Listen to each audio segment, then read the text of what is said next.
벗어나지 않게 생각을 했었는데 완전히 만약에 진짜 3-5-2로 나온다면 진짜 듣도 보도 못한 중원 조합을 들고 나오는 거거든요 지금.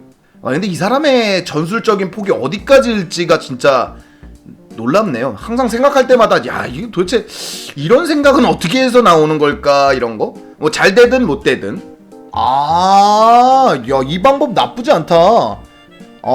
그러니까 치크가 계속해서 공미롤은 아닌데 치크가 진짜 여기 서 있는 것처럼 베르너하고 오도이 쪽으로 계속 붙어주면서 전진성을 확보하는구나.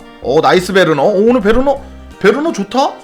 방금 수비도 베르너의 공이거든요. 베르너 좋다. 자 올렸습니다. 치크. 나이스 찰로바. 이야. 야 나이스. 와 나이스. 치크 어시죠. 이건 치크 어시죠. 와 나이스. 여러분 지금 보세요. 이게 별거 아닌데 7렐이 벌써 복귀가 됐어요. 알론소는 이게 안 되거든. 7렐은 벌써 복귀가 됐어요. 알론소는 조금 더 느리게 복귀가 돼요. 그런데 수비 숫자가 하나 더 늘어나니까 할 게 없잖아요. 이게 7렐의 장점이긴 해요. 윙백은 그런 게 있어요. 지금 코바치치 옆에 티아고 실바가 있고 찰로바가 여기 있고 치크가 여기. 이게 무슨 전설이에요 형님. 형님 나 이거 모르겠어요. 형님 나 이거 모르겠어. 너무 어려워. 형님 너무 어려워요. 아니 뭐 근데 지금 어떻게 돼가고 있는 거예요? 7렐은 왜 여기 있는 건데 형님? 왜 7렐이 중앙에 있고 오도이가 여기 있는 거죠 형님? 자 오도이 베르너. 근데 조금 안 들어가는 각이긴 했어요. 막 우당탕탕탕 막 그러고 있었는데 어쨌건 넣었으면 됐지 뭐. 옵사이드를 보는 거야 설마? 반칙. 스필리쿠에타 반칙을 보는 거라고?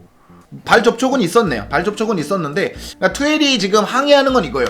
저게 어쨌건 전형적인 득점 찬스도 아니고 거쳐서 득점이 들어갔는데 저게 왜 반칙이냐 이거죠. 자 리디거 내주고요. 베르너. 반칙. 그렇지.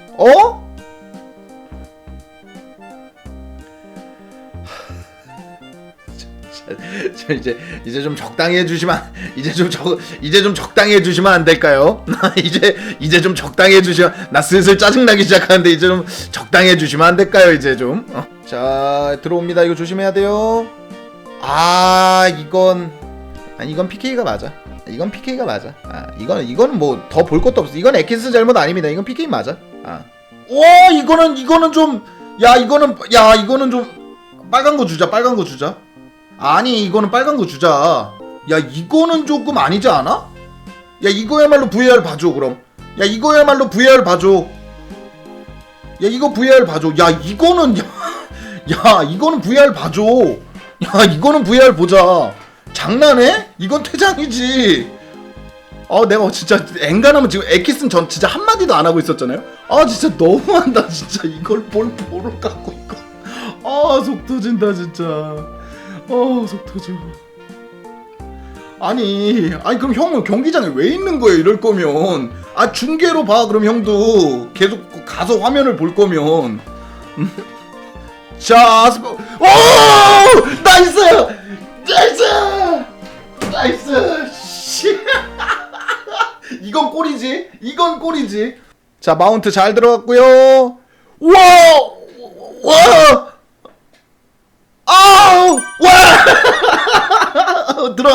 들어간 거야?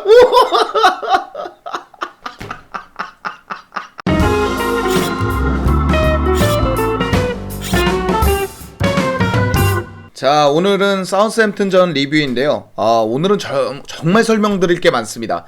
첼시가 전술적인 스타일도 굉장히 특이한 걸 들고 나왔고 뭐 주심 얘기도 좀 해야 될 것 같고 첼시가 앞으로 나가야 될 방향까지 설명을 드려야 되기 때문에 좀 다양한 설명을 한번 해보도록 하겠습니다. 자 사우스햄튼은 특별할 게 없습니다. 하센휘틀 감독은 일단 뒤로 후퇴하지 않는 좀 강한 프레싱을 가해주고 기회가 있을 때 워드프라우스 같은 선수들이 좀 득점을 하고 뭐 이런 전술을 많이 써왔기 때문에 오늘 경기에도 실점을 한 다음에도 밀리지 않고 계속 올라왔었거든요. 그래서 다를 게 그렇게 없는데 첼시는 포메이션은 이렇습니다. 이 포메이션 같은 경우에는 3-4-1-2 혹은 3-4-2-1 뭐 이런 느낌인데 이게 이제 빌드업 할 때, 이제 전술적으로 빌드업 할 때 조금 변형이 있었습니다. 일단 치크하고 코바치치를 같이 세울 때 후방 빌드업은 누가 하지? 그러니까 공을 잡았을 때 전진하는 것도 좋고 뭐 다 좋은데 뒷공간 커버를 도대체 어떻게 할까 생각했는데 찰로바가 나오는 걸 보면서 아, 리디거하고 찰로바가 많이 올라가 줄 생각인가 보다 이랬는데 생각보다 다른 전술이었습니다. 치레라고 아스필리쿠에타가 교차하면서 중앙으로 들어와 주면서 뒤를 받치는 느낌이었거든요. 아스필리쿠에타가 이렇게 들어오면 치렐이 좀 튀어 올라가고, 치렐이 이렇게 들어오면 아스필리쿠에타가 좀 튀어 올라가는 정말 약간 크로스되는 전략? 그러니까 치크하고 코바치치하고 치렐하고 아스필리쿠에타가 수시로 스위칭하는 느낌이었기 때문에 굉장히 새로웠습니다.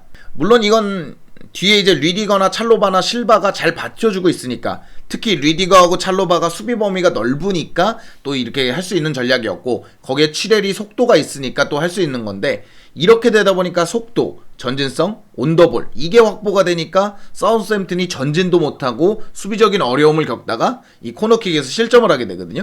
그러니까 전체적으로 첼시가 분위기를 계속 잘 풀어나가게 됐습니다. 거기에 이제 경기에 방점을 찍었던 게 뭐냐면 아스필리쿠에타가 뺐고 우당탕탕탕탕 하다가 베르너가 득점을 하거든요. 그러니까 사실 아스필리쿠에타의 반칙으로 볼 수 있겠지만 뒤에 설명을 드릴게요.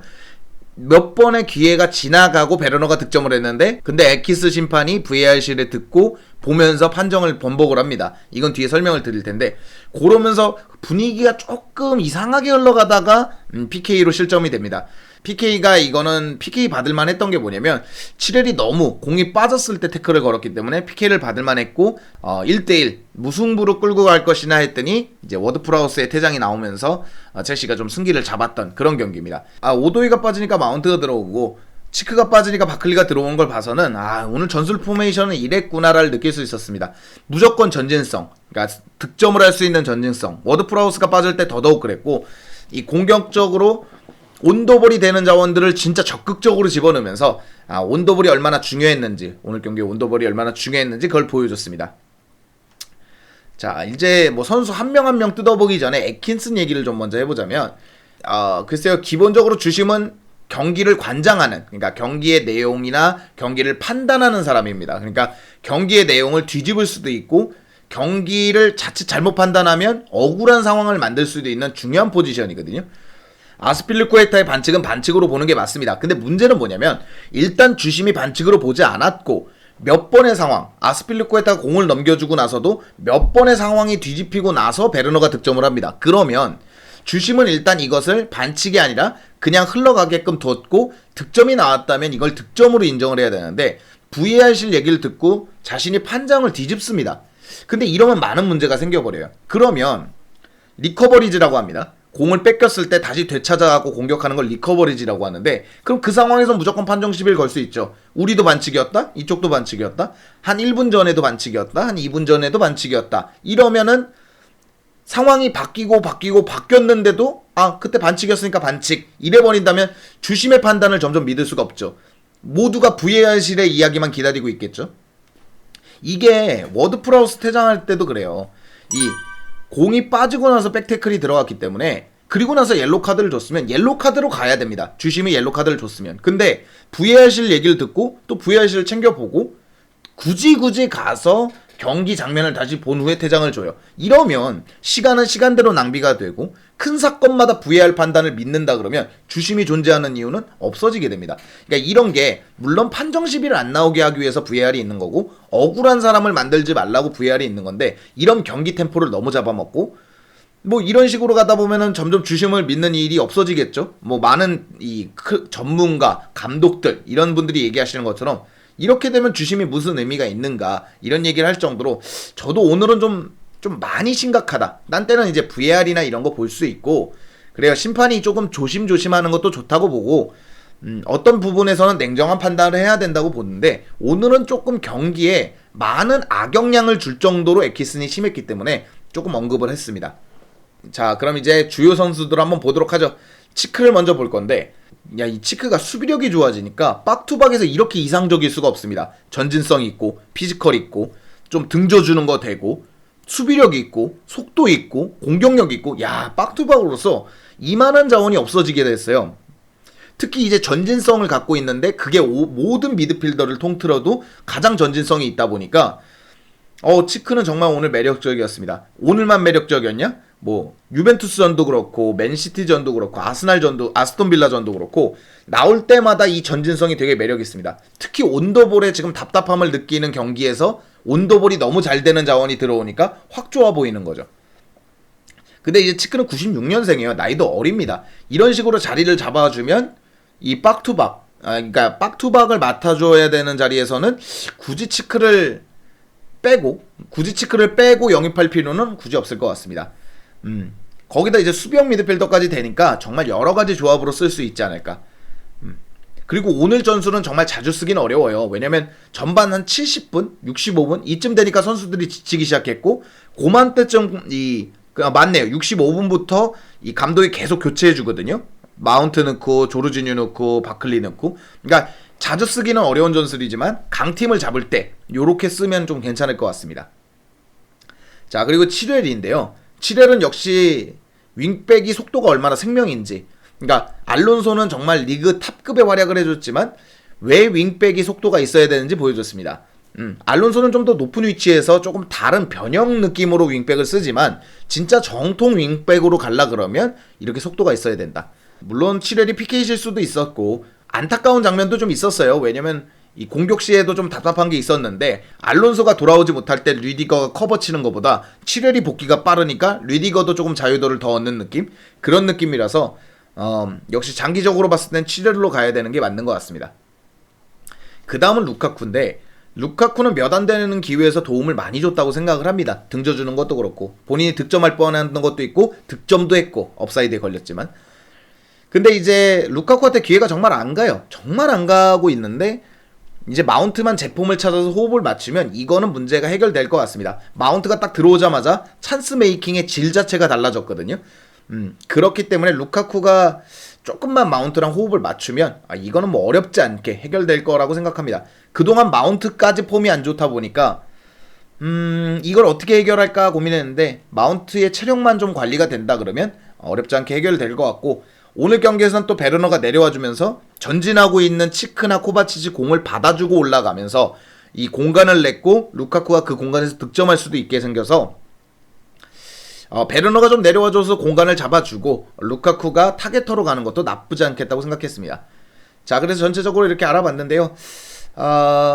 되게 신선했습니다. 그러니까 서 있는 건 3-4-1-2 혹은 3-4-2-1 뭐 이런 식으로 서 있었는데 막상 펼쳐지는 것은 막 4-2-2-2 혹은 3-4-3 막 이런 식으로 막 바뀌어가지고 야, 저도 오늘 경기를 다시 한번 봤지만 볼 때마다 이게 지금 무슨 전술인가. 어쩔 땐 치크가 막 여기가 있고 7웰이 여기 있고 아스필리쿠에타가 여기 있는 정말 무한 스위칭. 제가 경기 중에 이런 얘기를 했어요. 이거 맨디 빼고 다 프리롤인 것 같다. 찰로바가 막 올라가기도 하고 류디거가 이 루카쿠 업사이드 골에선 류디거는 거의 공미처럼 활약을 했어요. 그러니까 완전 프리롤이었구나. 하지만 호흡이 맞는 프리롤이었고 온더볼의 단점을 이렇게 극복을 하는가 해서 정말 투엘은 미친 감독, 그러니까 미친 전략을 펼칠 수 있는 그런 감독이라는 걸 다시 한번 느꼈습니다. 그래서 뭐 애킨슨이 우리 쪽으로 좋은 판단을 해줘라 이런 얘기가 아닙니다. 심판은 일관성이 있어야 되고 형평성에 맞는 판단을 해야 되는데 오늘 애킨슨은 그 어디도 아니었기 때문에 언급을 드렸습니다. 자, 오늘 영상은 여기까지고요. 즐겁거나 유익하셨거나 도움이 되셨다면 당신의 구독을 기다리겠습니다. 감사합니다.